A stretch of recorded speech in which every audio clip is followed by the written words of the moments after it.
yung mga kaawa-awang empleyado na alam ko yung empleyado ng House of Representatives, kayo po'y matitino, mararangal, honest, yung miyembro ng Technical Working Group. Subalit, kinakailangan ko lang hingin ito bilang proseso sa aming pagbubuo ng kasong laban dyan sa kung sino man yung mga nakialam dito sa ating budget sapagkat hindi po katanggap-tanggap na 6.325 trillion pesos na pera nating mga Pilipino ay pinaglalaroan lamang ng iilang elitista at korap na politiko.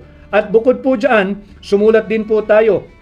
Yung sa House po ay natanggap ito kahapon ng 11 o'clock ng umaga. At yung doon naman po sa Senate Secretary, kay Senate Secretary Renato Bantug Jr., sumulat din po tayo na humihingi din po ng mga pangalan, ito po yan, ng mga miyembro ng Technical Working Group ng Senado at hinihingi nga po natin ito para naman makita rin natin sino ba yung bumubuo ng Technical Working Group ng Committee on Finance ng Senado. Dahil nga sinisisi nga nila yan Natatandaan nyo yung isang senador na naguhugas kamay? Hindi raw po niya nabasa at hinayaan na lamang niya yung mga staff niya magpuno ng mga blanco. Kaya nga sabi natin, i-demote mo yung sarili mo, i-promote mo yung staff mo. Ikaw ang maging staff, sila ang maging senador. Total, hindi mo ginagawa yung sagradong mandato ng iyong tanggapan bilang senador na pahalagahan, bantayan at susuriing mabuti yung pera at kaban nating mga Pilipino. Ganon din ang ating mga abogado ay nag-file po ng motion kahapon at kanina diyan po sa Korte Suprema. Hinihingi po ng ating mga abogado na makapag-issue ng subpoena duces tecum. Ano po ibig sabihin nun? Humihiling po yung ating mga abogado sa Korte Suprema na utusan ang Senado at ang Kongreso, lalo na ang Kongreso, yung mababang kapulungan, yung House of Representatives Bills and Index Service, ilabas ninyo yung enrolled bill. Sapagkat kausap ko lamang kanina si Congressman Sid Ungab, yung aking kapwa petitioner at maisog na kinatawan ng 3rd District ng Davao, si Congressman Sid Ungab. Hanggang sa ngayon ay wala pong maipakitang enrolled bill ang mababang kapulungan. Humiling na po tayo sa Korte Suprema mag-issue ng subpoena para ilabas yung original copy ng enrolled bill. Ito po yung ating motion. I-final din ito kahapon. So tuloy-tuloy po yung ating kaso. Hindi po natin pinababayaan ito at ating patuloy na pinasisinungalingan yung sinasabing itong usapin sa budget ay political lamang. Hindi po. Po ang pinag-uusapan natin. Hinahanap natin kung sino yung maaari na nating kasuhan ng sapagkat isa pong falsification of legislative document, isa pong usurpation of legislative authority. Ilan lamang po ito bukod pa sa violation of RA 319, yung tinatawag po nating anti-graft law, ang ginawa nila dito sa hindi makatarungan at unconstitutional na pagpasa ng ating 2025 budget. Binabalik ko po ang usapin sa budget sapagkat ito po ang tunay na issue, hindi po yung impeachment. We're going to tackle as well the impeachment. At kanina nga nagpahayag na si Vice President Inday Sara Duterte, God save the Philippines. Tama po yon, God save the Philippines at kayo po ay katulong natin sa paglalaban dito sa maanumalyang ginagawa nila sa Pilipinas. Po ang pera nating mga Pilipino. Hindi po natitigil dyan. Bukod sa pera at kaban ng yaman nating mga Pilipino, pati ang posisyon ng pangalawang Pangulo ay nanakawin din nila. Nagyayabang ang mababang kapulungan, halos magti-300 na raw po na kongresista ang pumirma dito sa impeachment laban kay Vice President Inday Sara Duterte. At alam po ninyo, yung 300 na yan, wala po yan. Sapagkat ninanakaw nila ang sagradong mandato ng 32 milyon. Ulitin ko 32 milyong Pilipino na tumangkilik at nagtiwala kay Inday Sara Duterte para maging pangalawang Pangulo nating lahat. Po ito ng iilang elitistang mambabatas. 300, lagay mo ng 300 silang pumirma riyan o less than 300. 300 na elitistang mambabatas ang ninakaw ang posisyon ng pangalawang Pangulo sa 32 milyong Pilipino na malaya democratically, lawfully, legally, and constitutionally elected Inday Sara to be our Vice President. So ito po ang ating bantayan. At uulitin ko, babalik ko po kayo sa sentro, ang ginawa nilang impeachment case laban kay Inday Sara ay isang malaking distraction.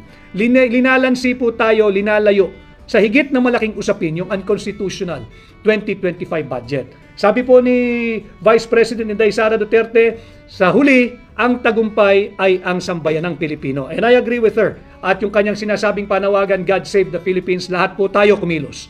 Lahat tayo kumilos. Nakakatawa, meron pong basihan doon yung sa impeachment sa kanya. Meron dahil daw siya nagsalita sa isang rally na nagpapahayag ng kanyang saloobin laban sa napakaraming katiwalian na ginagawa ng Marcos administration. Wala pong makikita natin na talagang hindi pinag-aralan, hindi naman natin sila talaga aasahan dyan. Talagang winawalang hiya po nila, linalapastangan at sinasalaula ang rule of law. They do not uphold, they do not respect, and they do not defend our Constitution. Yan naman ang advokasya sinusulong at hinihingi ng hakbang ng maisog. We have always been calling for the upholding, the respect, and the defense of our Constitution. Usapin po ito ng bawat Pilipino sapagkat pera ninyo ang pinaglalaroan ng mga tiwaling mambabatas. So ito nga po, itong transmitted na yung articles of impeachment laban kay Vice President Inday Sara Duterte. Bagamat ito po ay isang diversyon, nais ko lang pong ibahagi sa inyo yung aking personal na opinion bilang Pilipino, bilang abogado, bilang maisog. Alam mo ninyo, ang trinansmit nila ay yung 4th impeachment complaint. Yung pang-apat, hindi ba't naririnig ninyo lagi na pagka ang impeachment ay within a period of 1 year, isa lamang ang maaaring proseso? May period po yan eh. Ano na po nangyari doon sa unang 3 impeachment complaint? Bakit inuna yung 4th impeachment complaint? Sasabihin nila kasi nakakuha na ng higit sa 1/3. Wala po tayong debate ron. Pero titingnan po ninyo yung date. Tingnan nyo yung date kung kailan final. Tingnan ninyo yung oras kung kailan final. Certainly, absolutely, I'm sure, nauna po yung complaint 1, 2, 3 bago yung 4. Bakit naunang itrinansmit yung pang-apat?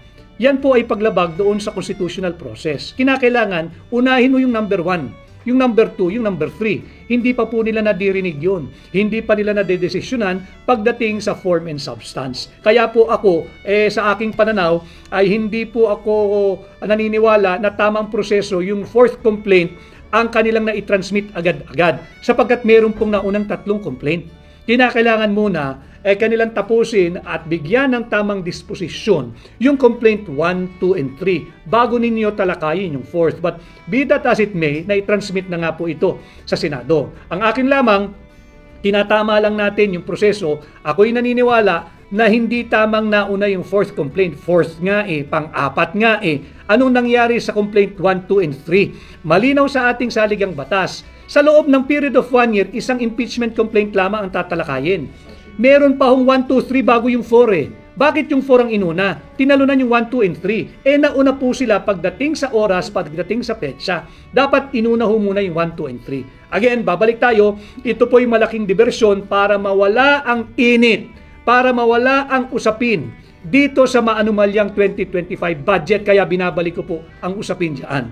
Kaya Van, sir, ano pong update sa SC about the 2025 budget? Kagaya po nung nasabi ko kanina, naglabas na po ng kautusan ang Korte Suprema, inaatasan ang Senado, ang mababang kapulungan at ang tanggapan ng Pangulong sumagot doon sa ating demanda laban sa constitutionality o kini-question ang constitutionality ng 2025 budget. Ito po linabas nila, I think, nung Wednesday. Naglabas po ng kautusan ng Korte Suprema, binibigyan ng non-extendable 10-day period ang Senado, ang House of Representatives at ang tanggapan ng Pangulo na sumagot doon sa ating demanda laban sa 2025 budget. At ganun nga din yung nasabi ko kanina, sumulat na po tayo sa Senate Secretary at dyan po sa Secretary General ng House of Representatives. Hinihingi po natin yung mga pangalan ng mga empleyado ng Senado at ng House of Representatives na bumubuo doon sa tinatawag na Technical Working Group o yung Technical Working Staff. Para nang sa ganun, mabuo po natin yung ating pagbibuild up ng kaso at masampahan na po natin yung mga pumirma ng blankong Bicameral Conference Committee report at kung kaninong makating kamay yung nagsulat ng mga halaga doon sa patlang o blanko na iniwanan po ng mga miyembro ng Bicameral Conference Committee. Pananagutin po natin yan. At sumulat na rin po tayo dito sa Korte Suprema, nag-file po ng motion ang ating mga abogado na humingi ng makapag-issue ng subpoena duces tecum. Ano po yun? Hinihiling po namin sa Korte Suprema na utusan ang House of Representatives, Bills and Index Service.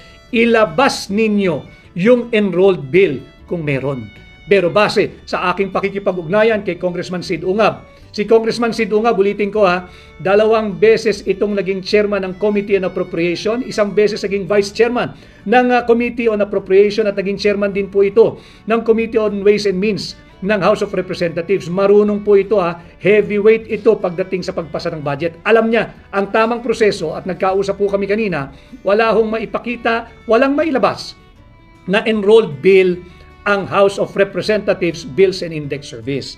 Mahalaga yon sapagkat yung pinakita po namin sa inyo mga blankong Bicameral Conference Committee report na ratified, signed, approved, and filed doon sa House of Representatives Bills and Index Service, kinakailangan ho pareho sila nung enrolled bill.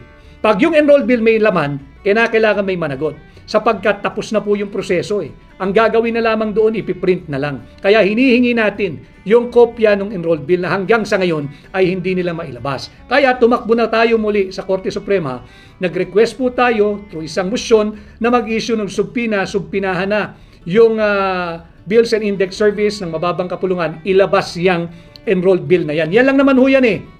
Ang usapin dito, simple. Ilabas ninyo yung enrolled bill. Ibangga natin doon sa blankong BICAM report. Magkakaalaman ho yan. Ilabas ninyo yung General Appropriations Bill. Kahit yun, ipakita din ninyo, matetrace po natin yan. Tama si Pangulong Duterte.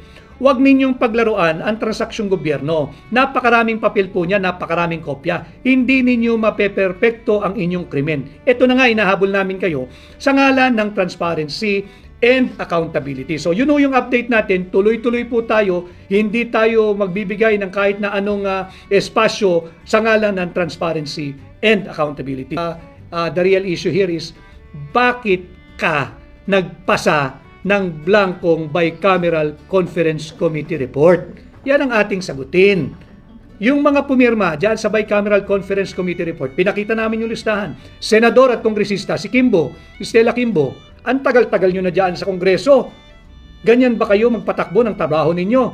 Pumipirma kayo, nag-a-approve ba kayo ng isang panukalang batas na blanko? Yan ang sagutin ninyo. Hindi tayo mag-resort sa ad hominem o name calling. Hindi po tayo apektado dyan. Ang usapin dito, magpaliwanag kayo.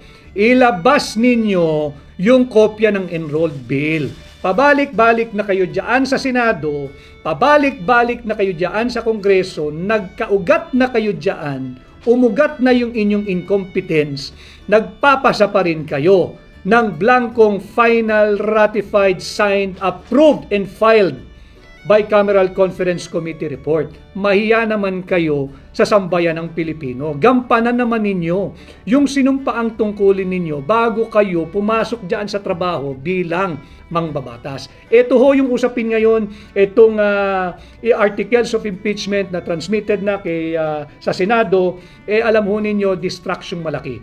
Gusto nilang wag nating pag-usapan yung budget, bulilyaso po sila, na-corner sila, huling-huli po sila. Kitang-kita, unang sinabi, nagsisinungaling daw si Pangulong Duterte. Sinong sinungaling ngayon? At nung naiipit na, iba na kwento. Wala raw pananagutan ng Executive Department. Akala ko ba fake news kami? Akala ko ba malisyoso kami? Bakit ngayon, ang kwento nyo na, wala kayong pananagutan at problema yan ng Legislative Department? Nagtuturoan na ho sila at habang sila ay naghigit na nagpapaliwanag, lalo po silang nalulubog at kinakain ng kumunoy na sila rin ang sarili nila ang gumawa.